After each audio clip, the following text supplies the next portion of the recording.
Okay, hello, people of YouTube land and Cridge Crew Gaming community. This is the Cridge Crew Gaming James Bond podcast, and it's called that because we haven't came up with a better name yet, so we're just going to stick it with basically generic. I am Traductus, and over there is Ted, and for those that missed the first episode, which we did on Dr. No. You should really go and watch that. Main reason of this podcast is to basically get a perspective of someone that is me, a Bond fan, with also the perspective of someone that's not really a Bond fan, basically a casual person that's seen one or two of them. Checks out to me. All right. So anyway, this episode is of the second Bond film, From Russia with Love, made in 1964. And we're going to give you a background of how this film was made, some of the casting decisions, and then we're going to go with likes and dislikes, or dislikes and likes, whichever come first. You never know with Ted here. Yeah. And then overall thoughts, and then we're going to... since now we got down to two films here, we're going to actually rank the films. We are not going to rank Bond themes just because, that would just probably make too long of a podcast, and we'd also have to sit down and listen to all the music themes. It would be a separate venture for sure.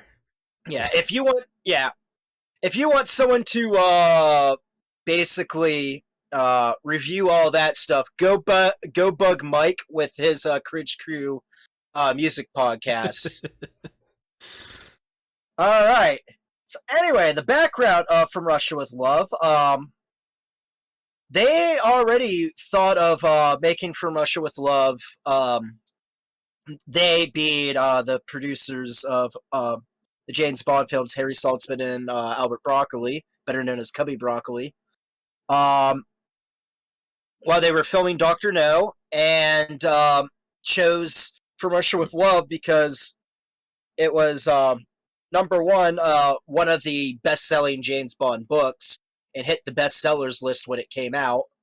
And also, it was amongst one of JFK's favorite books, who was still alive at the time, and according to many documentaries, it is said that this was the last movie that he watched before he passed away.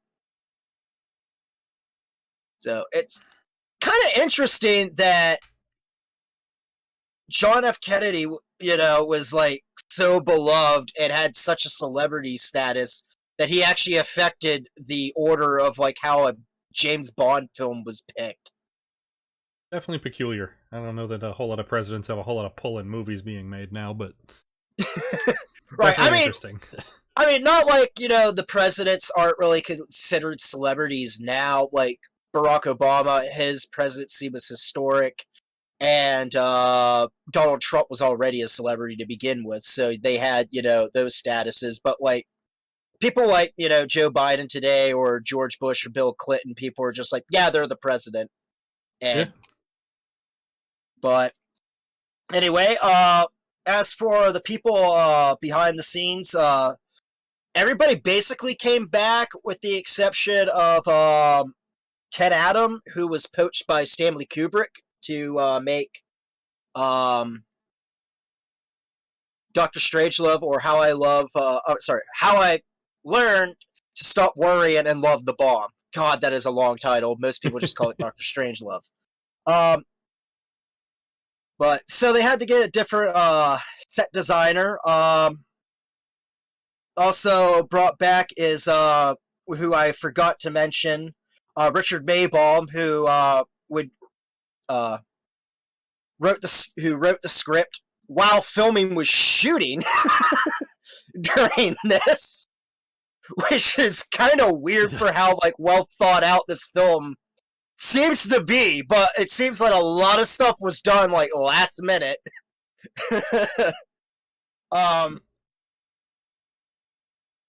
And he would do screenwriting, since he did screenwriting for Dr. No for also 14 other James Bond films.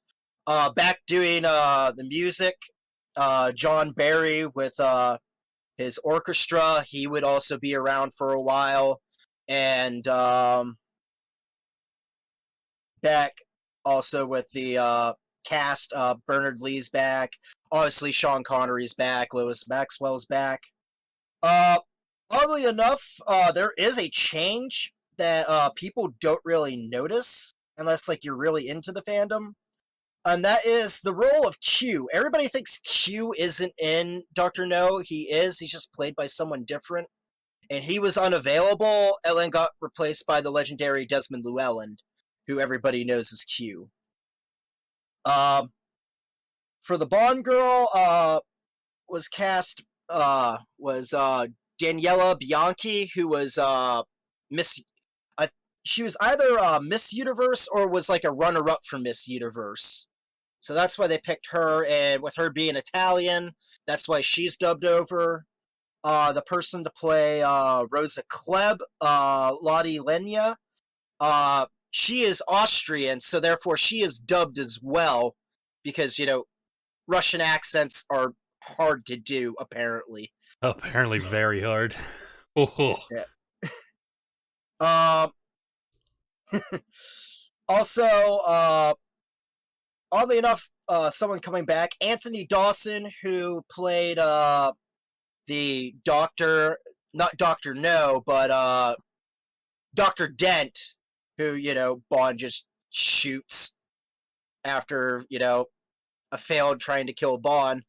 He returns as Ernst Stavro Blofeld, Spectre #1, who is unseen, and will be revealed in a later Bond film.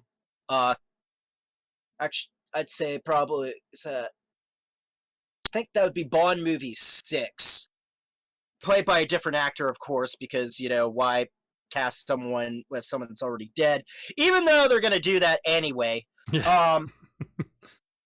Because all cast as the trainer of the Spectre facility is Walter Guttel, who later gets gets recasted into a different role, and a more prominent role as the head of like the KGB. And then importantly, the person that is Bond's nemesis during this film, the person who plays the Spectre assassin Donald Red Grant, is Robert Shaw, who is best known for being Quint from the Jaws movies. And if you haven't seen Jaws, Quint is the boat captain that the police officer and the shark biologist guy go on their boat, and they go hunting for the shark in the second half of the movie. Also, an ally for Bond, Ali Karim Bey, who is head of the MI6 station in Istanbul, is played by Pedro Armendariz. I think I am pronouncing that right. I'll take your word for it. Yeah. This would be his last film since he was dying of cancer, and his scenes were shot first, and after he was pretty much done shooting, he ended up taking his own life, as opposed to having cancer get to him. And oddly enough, was able to do this by sneaking a gun in the hospital. Bold. Bold. So, and what's funny is that Karim, and this is foreshadowed, Karim Bey is a very, very charismatic character and very interesting. And apparently the actor that plays him is basically playing himself. And is through has like a very interesting life as well. But anyway, enough with all that background. We're gonna go right into the film itself, and that would be likes and dislikes. Ted, I guess we'll go with you first, since you are the newbie here. Sure. I'd prefer to start with dislikes only because I think it's a shorter Alright. list. Okay, oh, hold on. Let me Yeah. go with this. Even though it's a short list, while watching this film, I didn't think it was going to be a short list. I watch Because, movies like a pessimist. I'm an asshole, and I know it. That's okay. well, way to fucking do spoilers, alright? I was hoping that we would draw in the, people that would go, well, fuck this Ted guy. Hey, fair enough. Fair enough. Fucking, They're still fucking, welcome to it. They're they're still still welcome welcome to to it because you're not saying this film's perfect, and this is a sacred cow, it. and No, this is regarded as one of the highly regarded Bond films of no, all I, time. I watching this movie, I can genuinely say that I enjoyed it. Like my complaints, I think are very very minimal. There was a lot to like joke around about in the film that was poor, especially because they were things that were repetitive. Like in this one, dubs were more readily noticeable. I don't think anyone had a proper Russian accent, that sort of thing. And then I guess as far as like content of the movie instead of like how they went about it, I think my only real complaint is that the action happened in a very scripted manner. That big fight at the camp was, Oh yeah, I, it was very orchestrated. Everything happened slowly, on pace, on cue, so that only one thing happened at a time. But in the grand scheme of things, I did think it was a very well done movie. yeah. For me, with dislikes, the portrayal of like the Roma and the Roma camp, which things haven't gotten better in 2022, but it still doesn't make it any a little bit less cringe. Yeah, And bear in mind, we're not blaming the film for being made in like '63, yeah. like times were different then. We understand that, but it wasn't as egregious where it's like unwatchable. Um, Yeah, the racist undertones were absolutely still there, but it was much less overt, and I definitely think that this one was easier to chalk up with the times instead of feeling gross. right, right, and also with Karen Bay being played by a Mexican actor, a Turkish guy being played by a Mexican actor. Even that stuff's being done today, oddly enough. Like I mentioned to Ted while watching it, Live Free uh, or Die Hard. That's the fourth Die Hard movie, right? Am I I right on that? Because I you are think the so. Die Hard fan. I think so. Okay. Yeah, the police officer is supposed to be African American, but he's played by a dude of like Indian or Bangladeshi descent, Yeah, casting And decisions are difficult, and yeah, and I get that. Like, it doesn't excuse the the racism right. of it necessarily, or minimalizing of races as it may be. But I think this one was much easier to choke down. That it wasn't, hey, white guy's good, everyone else bad. Oh This one was yeah. much easier to digest in a modern time. It also helps that all the bad guys were white too, but Yeah, yeah. Obviously, that made an impact. um another dislikes. I would say the girl fight in the Roma camp was Hmm. also very scripted. As for the big huge gun battle there, I didn't really mind that too much, just because for the sheer fact that um I kind of used to watching like old westerns, and a lot of old Hollywood westerns have the same thing. So they probably thought of like having that be, it's they probably had it thoughts because like what we said in the last one, you didn't really have like a lot of like big action films back in the Right. day. Like James Bond was it, or it was like your westerns at the time, and that uh scene really reflects like an old western like saloon fight brawl, but instead it's like gun shooting all over the Yeah. place and explosions. Yeah.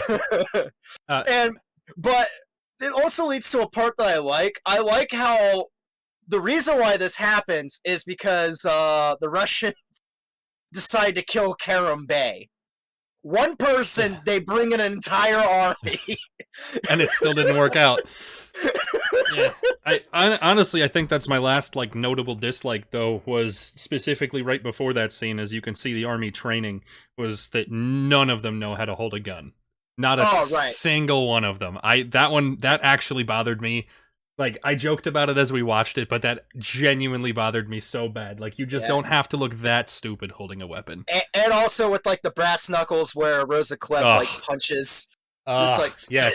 She puts on the brass knuckles and then hits him with the front side of her fist. and to me, I'm just like, Ted, it's a fucking movie. But I know that bothered me so bad. Why even put them on?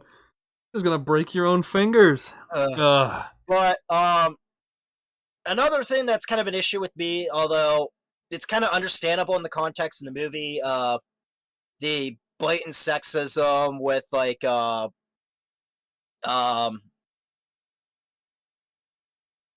with like the two Roma that are fighting over a dude, they end up being given to Bond after Yeah. saving the head of the Roma camp.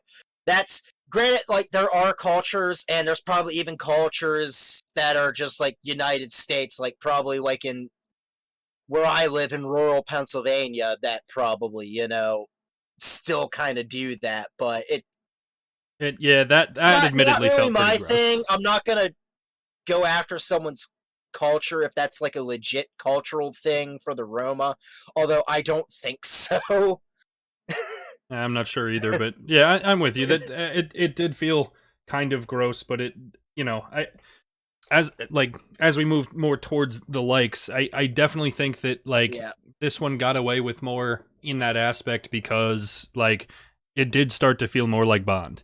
Oh He yeah. was much more There's suave and witty, and like this one wasn't just as, hey, I'm a creepy dude that preys on women. Like it was a lot more like yeah. getting himself to that point rightfully, I guess is. Right. Well, it also helps that him and Tatiana have a lot more screen time together. So like they Yeah. really develop.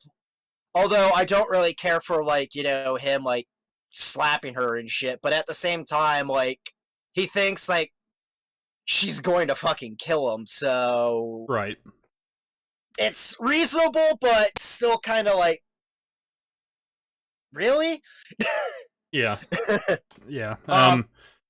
I will say too that that I think the way that the movie was filmed was a whole lot better. You mentioned the screen time of Oh the main actors, but also the cinematography as a whole. There were camera angles, everything was thought out. I think sets were designed better. You felt like you were in the scene rather than just a camera in a room with three walls and watching in front of a live yeah. studio audience. Like They it felt thought yeah. out. They also had like a bigger budget. The establishing shots are beautiful, and Mm-hmm. even the scenes that aren't filmed in like Turkey or on like location, uh, you wouldn't know because like the helicopter scene that was actually filmed in Scotland as opposed to like the Balkans where it's supposed to be at. The main reason for that is because while they were filming it in Turkey, they accidentally crashed the helicopter, and while trying to get another helicopter, got arrested. So Okay. they said the hell with this. So then they ended up filming that in in Scotland, and that is the helicopter chase is Oh, it's amazing. It's brilliant. really well shot, Brilliant. and I'm sure a couple of it's also like stuntman Bill Simon's there, but there's a couple of scenes there that are also definitely Sean Connery. And what's really funny is that while flying the helicopter, they accidentally got a little bit too close to Sean Connery. So there's a couple of scenes where you're just like, oh, it's like, wow, that's really good rear projection. It's like, oh wait, no, that's not rear projection. They almost killed Sean Connery. Yeah, yeah, I definitely think that the cinematography was better. The camera work, the angles, like while I think this was probably better as a book than it was as a movie, and not just saying that because it's always true. Like I genuinely think the storyline would have worked better in written text. Yeah, I have a feeling. The transposition from book to movie I thought was very well done. That it definitely followed a very clear plot. They thought about everything they were doing, and it was all very, very intentional, and I thought it was well done. If I understand, this is one of the Bond films that actually sticks to the book closely.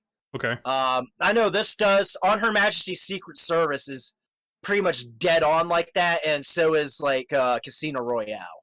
Those are Yeah. the three that I know for sure that are basically kind of close to um, that. A lot of cases, like I said before in the last episode, they'll like jumble plots around and add certain things from other books and other things. But um, for what I understand, this one is pretty close. I haven't read From Russia with Love. Like I said before, the only ones I've read are Casino Royale, Live and Let Die, On Her Majesty's Secret Service, and You Only Live Twice, because I actually have those books All that right. I ended up finding out at random, and that's how I found out that they were books first. Yeah, they would ever But get you there, but oh yeah, I'm like, it's like me watching like all the James Bond films, going, oh, I wonder who this Ian Fleming guy is. Never questioned it. yeah. Never questioned it. And when I saw a book, I'm like, oh, so that's Ian Fleming. So with that, other likes, the character of Karen Bay, he's great. Honestly, I thought all of the characters were very well done. Bond Oh felt like yeah. a traditional Bond. He was suave, he was witty, he felt more like a spy, and it was careful. It wasn't just a bad 60s cop movie, you know what I Oh mean? god. This one was much And better also done with characters. and also with like the Spectre side with Red Grant like tailing Bond, which was actually added as an afterthought. Which is like, wow, so you actually have the one thing that really ties everything together, and you're just like, okay, let's actually shoot this, you know, it would be cool if we shot this. Oh, wow, this actually ties everything together. You know, it's kind of weird how well thought out this movie seems to be, but for how chaotic everything was in the background, you never would have thought that.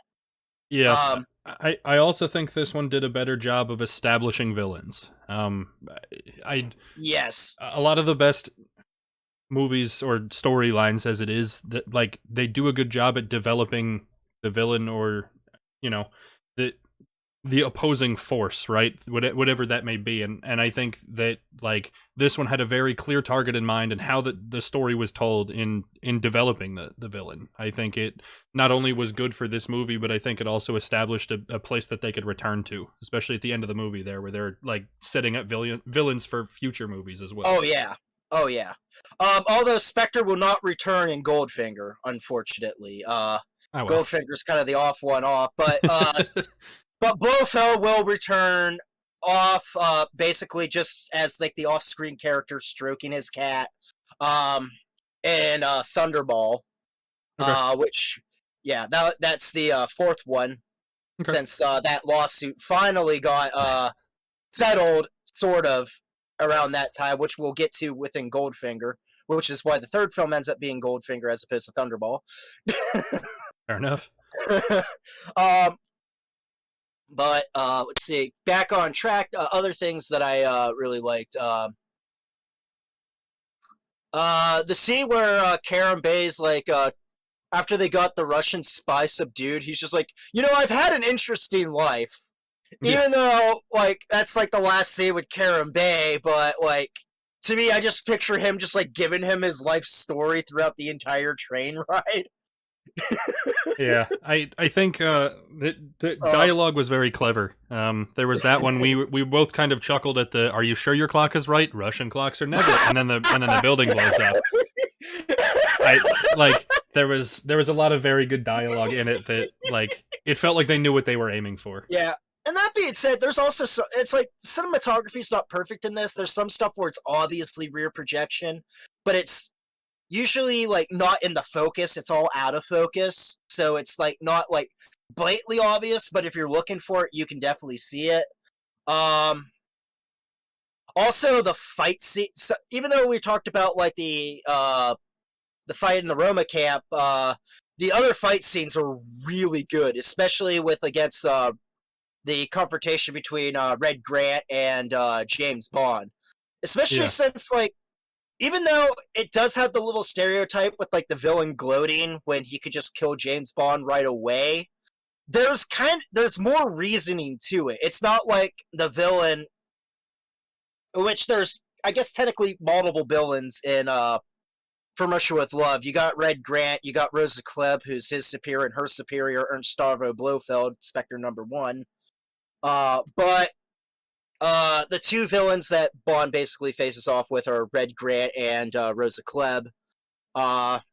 who Rosa Klebb has a boot knife with uh like some sort of venom on it, and apparently that's a real thing, which makes me wonder if the attaché case Bond gadget, because we got our first Bond gadget, which is really cool for all the different shit that comes with the Yeah, case, if that's a real thing.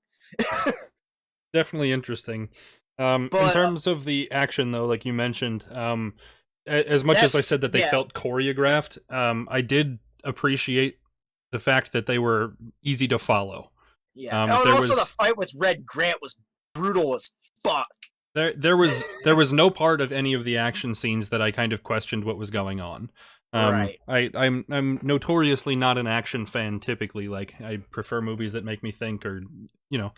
But That's like weird. the Marvel movies, for example, like all of the Well, action yeah. scenes, the fight scenes, it's just dudes grunting, punching. The hero is standing at the end after what looks like he might lose the fight, and you just kind of can't follow specific action. Even though it felt like horribly scripted, it was very refreshing to see. Like, I know exactly what's happening at every single moment, despite the Right. massive chaos in the Roma camp or the brutality of the fight at the end. Like, it was Right. nice to know what was happening. And as I was saying before, the lead up to it was really good because even though the villain's gloating, he has James Bond like right there. Like, Mm-hmm. there's no way that James Bond is escaping that at all.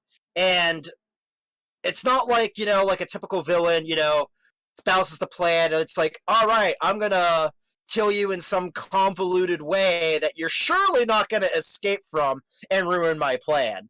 No, he has a gun pointed at him, and Bond is basically begging for his life and has to use his wits.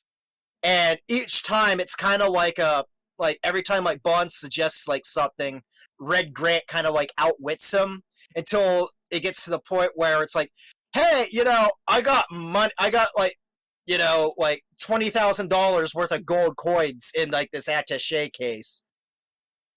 And he's like, all right, you open the case, in case it's rigged. So he opens the case, gives him the uh, money. He's like, what about the other case? Well, it's a standard kit. I can open it for you. And he's like, no, no, no, I'll open this one. Probably assuming because it's like, all right, I already disarmed him of his gun, so there's probably a gun in there. So I'll open it while not knowing with James Bond going, it's, rigged it earlier to, have the gas blow up, and then boom, the fight goes on. Right.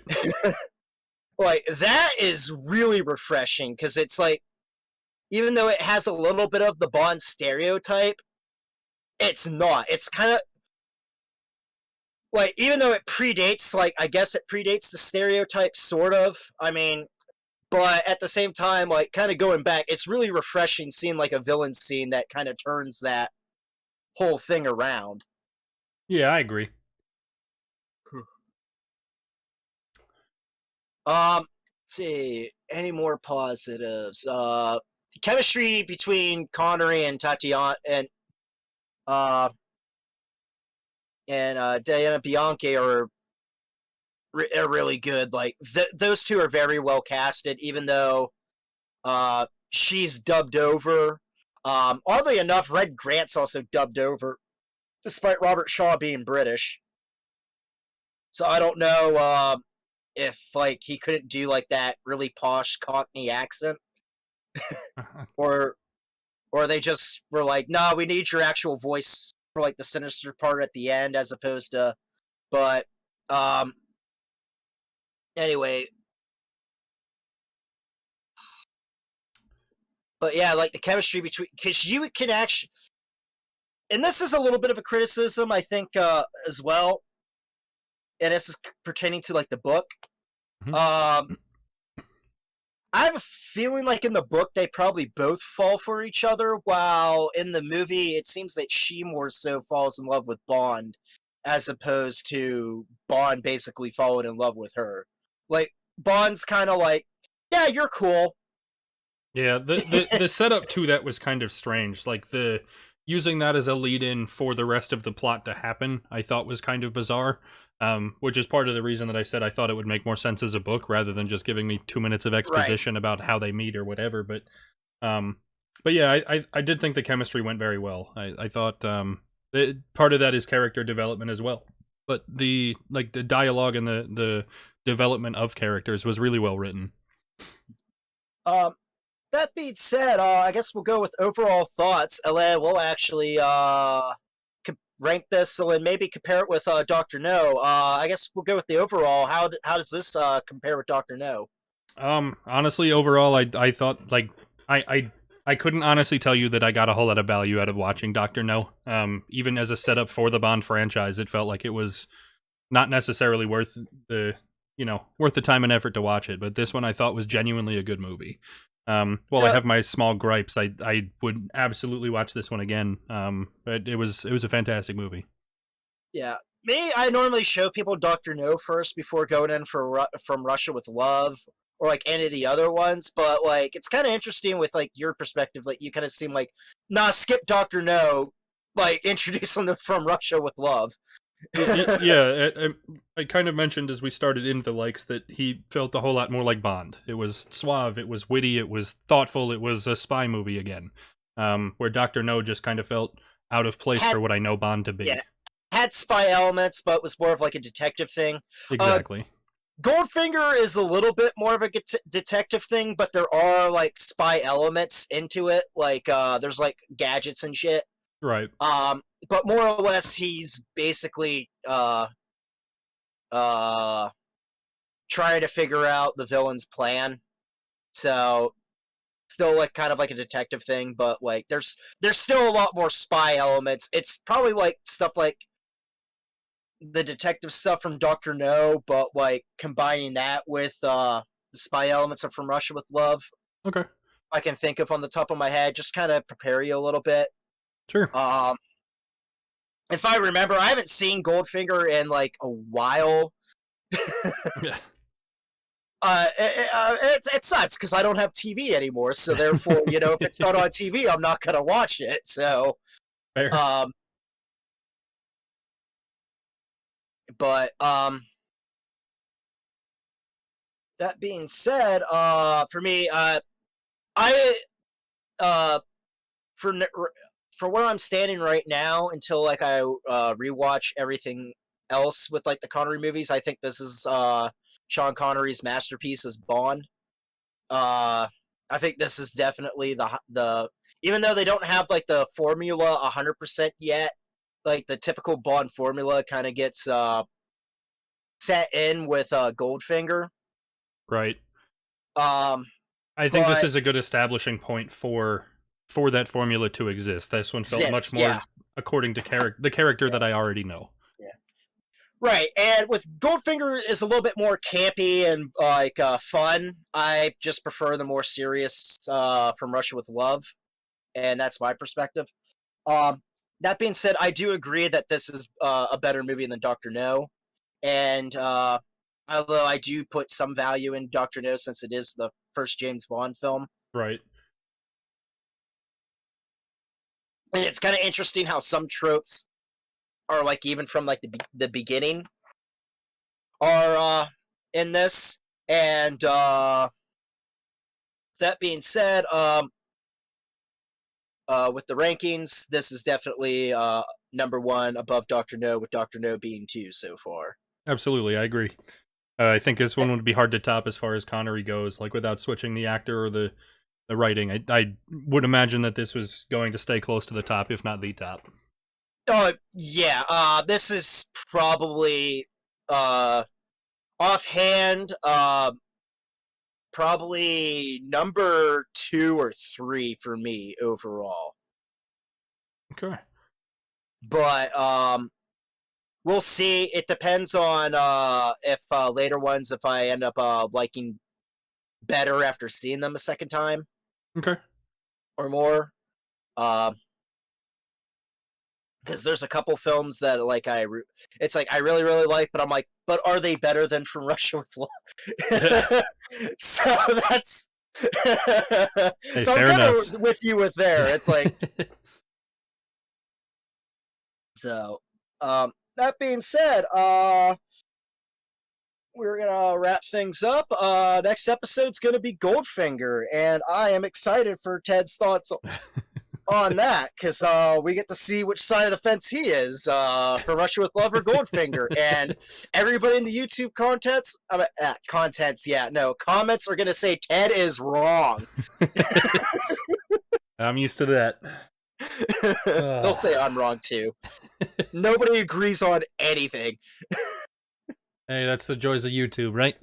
Thanks, Right. internet. But well, as always, check out the rest of Cringe Crew. I know anniversary events are coming up in February, whenever this may or may not get posted, but you can hop in the Discord and see some other community events or watch future Bond movies with us on Tuesdays. Obviously, check out Twitch streams if you're into that sort of thing, or just us personally. Stallman's at Traductus, and I'm at Ted Green Eagles. A bunch of other fun streamers with the Cringe Crew as well. And of course, the rest of the YouTube content, vlogs, Mike's music podcast, Let's Play highlights, all kinds of stuff. So be sure to check the rest of it out. I guess we'll see you next week. Yep, see you next week.